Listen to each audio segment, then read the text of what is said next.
Assalamualaikum warahmatullahi wabarakatuh. Perkenalkan, nama saya Della Almanda dari kelas 10 MIA. Di sini saya akan menjelaskan tentang laporan hasil observasi yang bertema pendidikan di kala pandemi dengan tujuan untuk memenuhi tugas bahasa Indonesia. Oke, langsung saja kita masuk ke bab yang pertama, yaitu pernyataan umum. Pendidikan adalah usaha sadar dan terencana untuk mewujudkan suasana belajar dan proses pembelajaran untuk peserta didik secara aktif mengembangkan potensi dirinya untuk memiliki kekuatan spiritual keagamaan, pengendalian diri, kepribadian, kecerdasan, akhlak mulia, serta keterampilan yang diperlukan dirinya dan masyarakat. Jadi, pengertian pendidikan dapat diartikan sebagai proses pembelajaran bagi peserta didik untuk dapat mengerti, paham, dan membuat manusia lebih kritis dalam berpikir. Kita lanjut bab kedua, yaitu deskripsi bagian. Sejarah membuktikan bahwa pendidikan memiliki kontribusi yang sangat besar dalam proses kemerdekaan. Pendidikan memunculkan golongan cendekiawan yang menjadi penggerak dalam melawan penjajahan.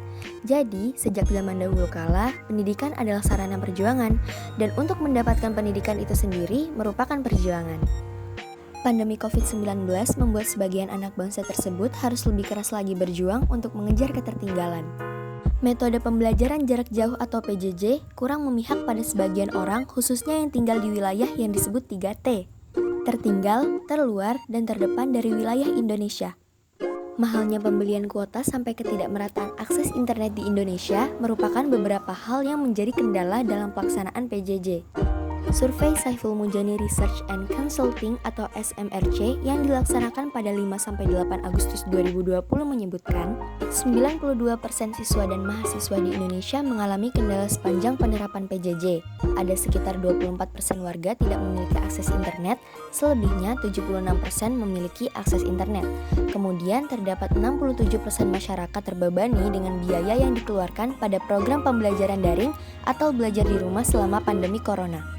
Mempertanyakan seberapa jauh kualitas pendidikan yang diterima anak yang terpaksa bersekolah secara daring selama pandemi menjadi bagian keseharian orang tua saat ini.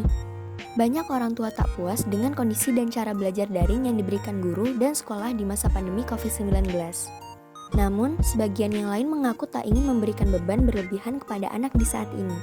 Anak-anak sudah cukup depresi dengan keadaan ketika mereka harus terkurung di rumah, dibatasi gerakannya, hingga tak boleh datang ke sekolah secara fisik. Itu sudah cukup mendatangkan rasa frustasi tersendiri bagi anak. Lalu, bagaimana ya cara belajar agar lebih efektif yang dapat diterapkan saat pandemi ini? Berikut cara-cara efektif dan tidak membosankan selama belajar di rumah. Yang pertama adalah menentukan suasana ruang untuk belajar. Yang kedua, menganggap sekolah daring adalah sekolah offline. Yang ketiga, jangan nyambi. Dan yang terakhir adalah sosialisasi dan komunikasi sebagai sarana merefresh otak.